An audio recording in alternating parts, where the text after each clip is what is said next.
Lipat naman tayo sa may SLEX. Silipin natin ang sitwasyon doon sa unang balita live ni Bam Alegre. Bam!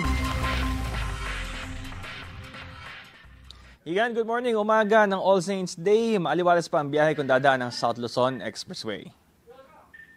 Sa magdamag, light to moderate ang vehicular density ng mga sasakyan sa parehong southbound at northbound lane ng SLEX. Mula Alabang, Muntinlupa hanggang Santo Tomas, Batangas. May mga ilang nakaranas ng mechanical problem pero agad din itong nalulunasan. At wala na iulat na aksidente. Kanina sa may Alabang, nagkaroon ng isang sasakyan na nagkaroon ng problem na itabi naman sa roadside.